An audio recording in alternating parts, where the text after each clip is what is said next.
السلام عليكم ورحمة الله وبركاته. نحمده ونصلي على رسوله الكريم، أما بعد. أعوذ بالله من الشيطان الرجيم. بسم الله الرحمن الرحيم. وتوبوا إلى الله جميعا أيها المؤمنون لعلكم تفلحون. صدق الله العظيم.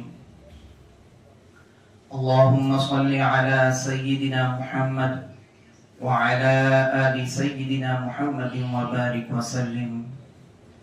محترم دوستوں اور بزرگوں، رمضان المبارک کا مہینہ گزر گیا. اس کے گزرنے سے بہت سے لوگوں پر ایک مایوسانہ کیفیت طاری ہوئی، جیسے کوئی عزیز مہمان رخصت ہو جائے اور بہت دنوں میں اس کے آنے کی امید ہو. بہت سے لوگوں پر ایک اطمینانی کیفیت طاری ہوئی، جیسے ان کا کام ختم ہو گیا اور اب ان پر کوئی ذمہ داری نہیں. یہ دونوں کیفیتیں اللہ اور اس کے رسول صلی اللہ علیہ وسلم کے منشا اور رمضان المبارک کی روح اور پیام کے منافی ہیں. رمضان اگر رخصت ہوا تو ایمان اور اس کے تقاضے، شریعت اور اس کے احکام، اللہ تعالی اور اس سے تعلق بہرحال باقی ہے. رمضان در حقیقت ایک دور کا خاتمہ نہیں، ایک دور کا، ایک زمانے کا آغاز ہے. رمضان انتہا نہیں، ابتدا ہے. رمضان سب کچھ لے کر اور سب نعمتیں تہ کر کے اور لپیٹ کر نہیں جاتا ہے. وہ بہت کچھ دے کر، جھولیاں بھر کر اور نعمتیں لٹا کر جاتا ہے. رمضان کے بعد آدمی گناہوں سے ضرور ہلکا ہوتا ہے، لیکن ذمہ داریوں سے بوجھل اور گرہبار ہو جاتا ہے. اس سب کے باوجود بہت سے بھائی دل میں کہتے ہوں گے کہ رمضان گیا، اب کیا کریں. اس لیے مختصر طور پر اس سوال کا جواب دیا جائے. لہذا آج ان باتوں کا تذکرہ کیا جائے گا جو رمضان کے بعد اور ہمیشہ کرنے کی ہیں. نمبر 1، توبہ. سب سے مقدم، سب سے پہلے اور اہم کام، جس کے لیے کسی زمانے اور مقام کی قید نہیں، مگر رمضان المبارک اس کی تحریک اور تقاضا پیدا کرتا ہے اور اس کو آسان بنا دیتا ہے. یہ ہے کہ ہم اپنے گناہوں سے توبہ کریں اور اللہ تبارک و تعالی سے ٹوٹا ہوا رشتہ یا چھوٹا ہوا رشتہ جوڑے. توبہ کی قرآن و حدیث میں اس قدر ترغیب و تاکید ہے اور اس قدر اس کی فضیلت بیان کی گئی ہے کہ ایمان کے بعد سب سے اہم چیز معلوم ہوتی ہے. قرآن شریف میں ہے وَتُوبُوا إِلَى اللَّهِ جَمِيعًا أَيُّهَا الْمُؤْمِنُونَ لَعَلَّكُمْ تُفْلِحُونَ، کہ اے مومنو تم سب مل کر اللہ سے توبہ کرو، توقع ہے، امید ہے کہ فلاح پاؤ گے، کامیاب ہو جاؤ گے. توبوا الی اللہ توبۃ نصوحا، اللہ سے سچی اور مخلصانہ توبہ کرو. حدیث شریف میں آتا ہے کلکم خطاؤون وخیر الخطائین التوابون، تم سب کے انسانوں خطا کار ہو اور گنہگار ہو، اور خطا کاروں اور گنہگاروں میں سب سے بہتر کثرت سے توبہ کرنے والے ہیں.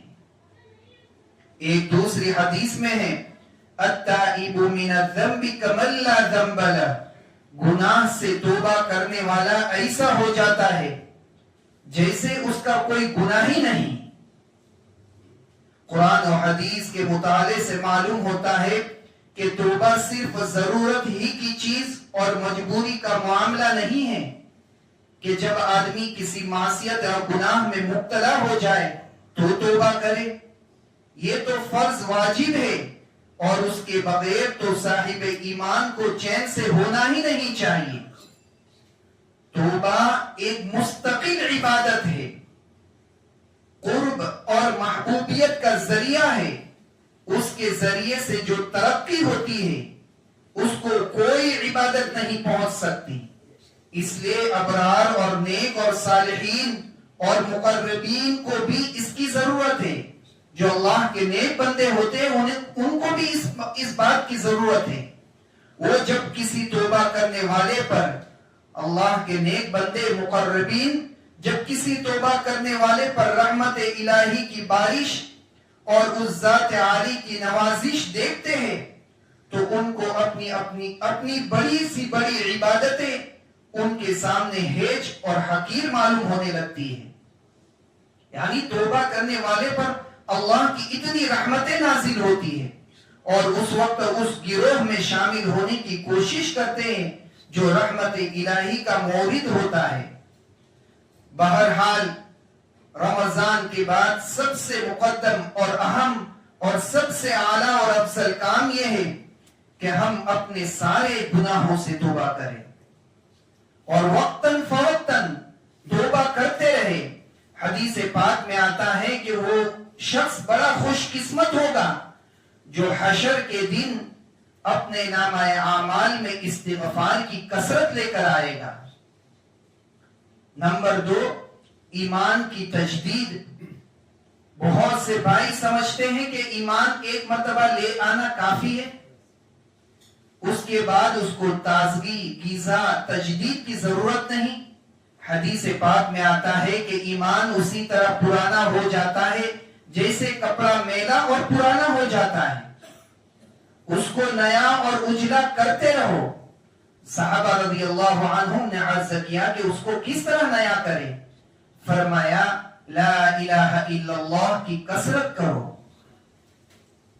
خود قرآن شریف میں ہے أَلَمْ يَأْنِ لِلَّذِينَ آمَنُوا أَن تَخْشَعَ قُلُوبُهُمْ لِذِكْرِ اللَّهِ وَمَا نَزَلَ مِنَ الْحَقِّ وَلَا يَكُونُوا كَالَّذِينَ أُوتُوا الْكِتَابَ مِن قَبْلُ فَطَالَ عَلَيْهِمُ الْأَمَدُ فَقَسَتْ قُلُوبُهُمْ وَكَثِيرٌ مِّنْهُمْ فَاسِقُونَ۔ کیا ایمان لانے والوں کے لیے ابھی وہ وقت نہیں آیا کہ ان کے دل اللہ کے ذکر سے پگھلے اور اس کے نازل کردہ حق کے آگے جھکے اور وہ ان لوگوں کی طرح نہ ہو جائے جنہیں پہلے کتاب دی گئی تھی، پھر ایک لمبی مدت ان پر گزر گئی تو ان کے دل سخت ہو گئے اور آج ان میں سے اکثر فاسق بنے ہوئے ہیں۔ اس آیت کے سننے اور پڑھنے کے بعد بعض صحابہ اپنے دل کی سختی اور بے حسی سے، شاید بعض اصحاب اپنے دل کی سختی اور بے حسی سے شاید مایوس ہوتے اور سمجھتے کہ دل کی یہ زمین بالکل اوسر اور بنجر ہو گئی ہے۔ دل جب بنجر ہو جاتا ہے، جب وہ کچھ قبول نہیں کرتا، نیک کام کو قبول نہیں کرتا، تو پھر انسان جو چاہے کرتا ہے۔ اور جس انسان کا دل زندہ ہوتا ہے اس کی آنکھیں آنسو بہاتی ہیں، وہ اللہ کے سامنے آنسو بہتے اس کے سامنے، اس لیے کہ دل کا کانٹیکٹ آنکھوں سے ہے۔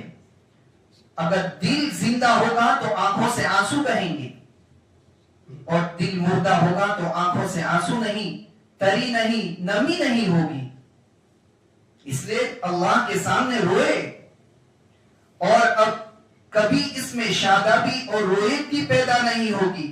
تو ساتھ ہی ساتھ اس کے بعد ارشاد ہوا اعلموا ان اللہ یحیی الارض بعد موتها قد بینا لکم الآیات لعلکم تعقلون، کہ یاد رکھو کہ اللہ تعالی زمین کو مردہ ہو جانے کے بعد زندہ کر دیتا ہے۔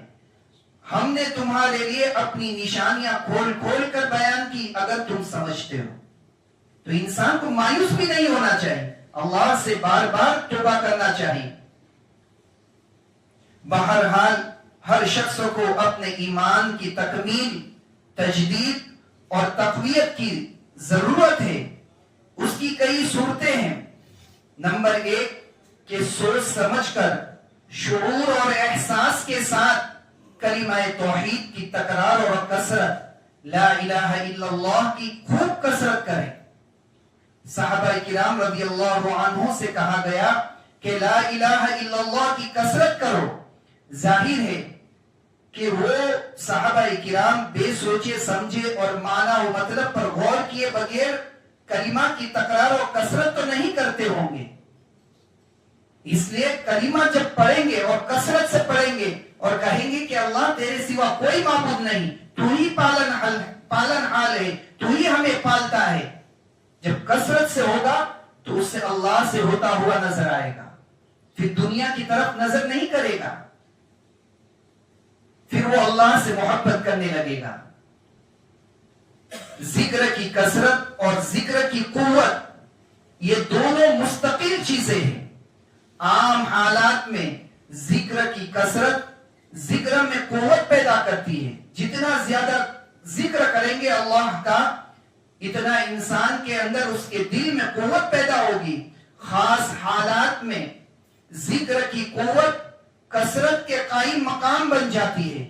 قوت کے معنی یہ ہے کہ خاص کیفیات توجہ اور استحضار کے ساتھ اللہ کو یاد کیا جائے۔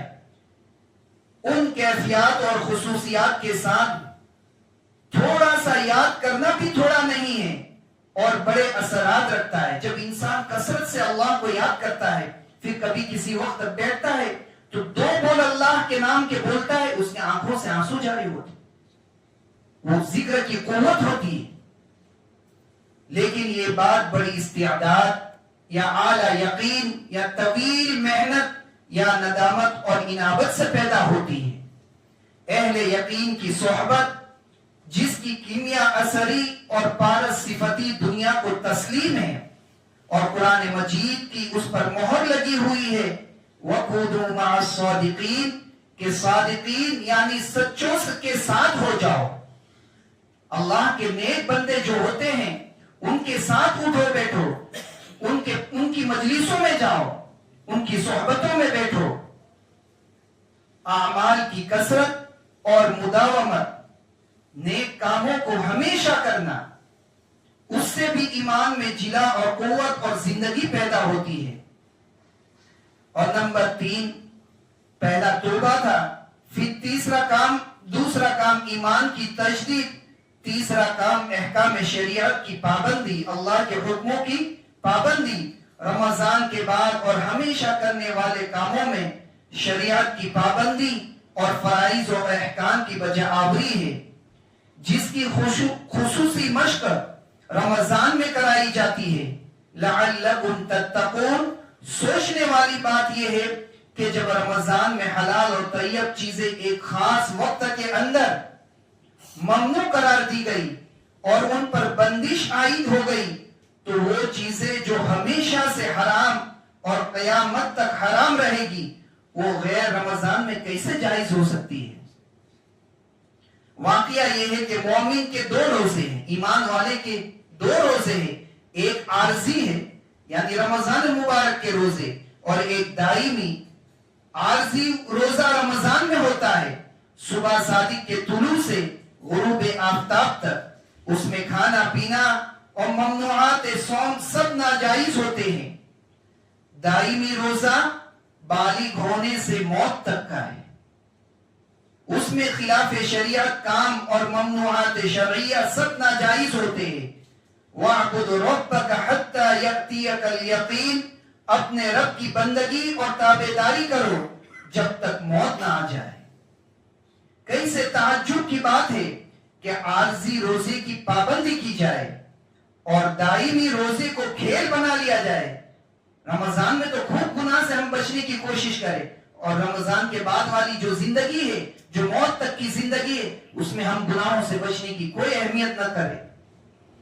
جس کا ایک جزء اور ایک حصہ یہ عارضی روزہ ہے، اگر وہ روزہ نہ ہوتا تو یہ روزہ بھی نہ ہوتا۔ وہ روزہ صبح صادق سے شروع ہوتا ہے، اور یہ روزہ کلمہ پڑھ لینے اور اسلام کی حالت میں زمانہ بلوغ کے آ جانے سے شروع ہوتا ہے۔ وہ روزہ غروب آفتاب کے ساتھ ختم ہو جاتا ہے، اور یہ روزہ بھی جب تک زندگی کا آفتاب رہتا ہے باقی رہتا ہے. جہاں زندگی کا آفتاب غروب ہوا, طائر روح نے اپنے قفس کو چھوڑا, وہ روزہ بھی ختم ہوا. رمضان گزر گیا, فرض روزے بھی اس کے ساتھ گئے, مگر اسلام باقی ہے. اس کا طویل اور مسلسل روزہ بھی باقی ہے. پہلے کی عید 2 گانا ہے. رمضان کی عید 2 رکعت واجب ہے, 2 گانا ہے جو عیدگاہ اور مسجد میں ادا ہو جاتی ہے. دوسرے کی عید وہ حقیقی عید ہے جس کے متعلق شاعر عارف نے کہا ہے, انبساط عید دیدن روئے تو عیدگاہ ما غریبہ کوئے تو, کہ عید کی خوشی تو آپ کا دیدار ہے. زندگی اگر نیک گزری تو اس کی عید بھی اللہ کا دیدار ہے, عید کی خوشی تو آپ کا دیدار ہے. ہم غریبوں کی عیدگاہ تو آپ کا کوچہ ہے, آپ کی ملاقات ہے. وجوہ یومئذ ناظرہ الی ربہا ناظرہ, اس روز کچھ چہرے تر و تازہ ہوں گے, اپنے رب کی طرف دیکھ رہے ہوں گے. اور نمبر 4, قرآن سے تعلق پیدا کریں. ہم رمضان گیا قرآن کو نہ چھوڑے, روزانہ کچھ نہ کچھ تلاوت ضرور کریں. رمضان المبارک کا بڑا تحفہ اور عطیہ یہ قرآن مجید ہے. شہر رمضان الذی انزل فیہ القرآن ھدی للناس وبینات من الھدی والفرقان. رمضان وہ مہینہ ہے جس میں قرآن نازل کیا گیا جو انسانوں کے لیے سراسر ہدایت ہے اور ایسی واضح تعلیمات پر مشتمل ہے جو راہ راست دکھانے والی اور حق و باطل کا فرق کھول کر رکھ دینے والی ہے. رمضان تو سال بھر کے لیے رخصت ہوا ہے, مگر اپنا پیام, اپنا تحفہ اور اپنی سوغات چھوڑتا گیا ہے. ضرورت ہے کہ رمضان گزر جانے کے بعد اس تحفے سے اس کی یاد تازہ کی جائے, اس کی برکات حاصل کی جائے. بلکہ واقعہ یہ ہے کہ تحفہ قاصد سے بڑھ کر ہے. شاہ وقت اللہ تعالی اپنے کسی منتخب غلام آپ صلی اللہ علیہ وسلم کو کسی قاصد کے حضرت جبرائیل علیہ السلام کے ہاتھ تحفہ بھیجے تو یہ تحفہ اس کی خاص سوغات ہوتی ہے. یہ قرآن مجید اللہ تعالیٰ کا کلام اور اس کی صفات کا مظہر ہے. اس وقت پورے عالم انسانی میں اور اس زمین کی سطح کے اوپر اللہ تعالیٰ کی ذات سے قرب رکھنے والا اور اس کی صفات و کمالات کا پرتو قرآن مجید ہی ہے. ضرورت ہے کہ اس کو ایک زندہ کتاب کی طرح ہمیشہ پڑھا جائے اور یقین پیدا کیا جائے کہ ہم اللہ کا کلام پڑھ رہے ہیں. اللہ تعالیٰ سے دعا ہے کہ جو باتیں عرض کی گئی ہے ان پر غور کرنے اور عمل کرنے کی توفیق عطا فرمائے. آمین. اور 5 وقت کی نمازوں کا اہتمام نصیب فرمائے. خاص طور پر سے فجر کی نماز, اس کا اہتمام کیا جائے. جس طرح رمضان المبارک میں کچھ اپنے بدن کو تکلیف دے کر ہم رمضان میں آتے تھے, ہم میں سے کوئی زندہ رہنے والا نہیں, ہر ایک کو دنیا سے جانا ہے. تو کچھ اللہ کے سامنے کھڑے ہونے, نبی پاک صلی اللہ علیہ وسلم کے سامنے اپنا چہرہ ہم دکھا سکیں, اس قابل تو رہے. ہم میں سے ہر ایک کو ضرورت ہے, میں بھی اس کا محتاج ہوں. ہم میں سے ہر ایک 5 وقت کی نمازوں کا اہتمام کرے, اللہ سے دور نہ جائے, اللہ سے رشتہ نہ توڑے, اللہ سے اپنے رشتے کو جوڑے, اللہ سے صلح کرے, اللہ سے توبہ کرے. حالات ہمیں بتا رہے ہیں کہ ہمارے ملک کے حالات کس جانب جا رہے, تو اللہ سے مدد کے بغیر کہاں ہم کامیاب ہو پائیں گے. اس لیے ضرورت ہے کہ ہم اللہ سے رشتہ جوڑے. اللہ تعالیٰ کہنے سننے سے زیادہ عمل کی توفیق عطا فرمائے. وآخر دعوانا الحمدللہ رب العالمین.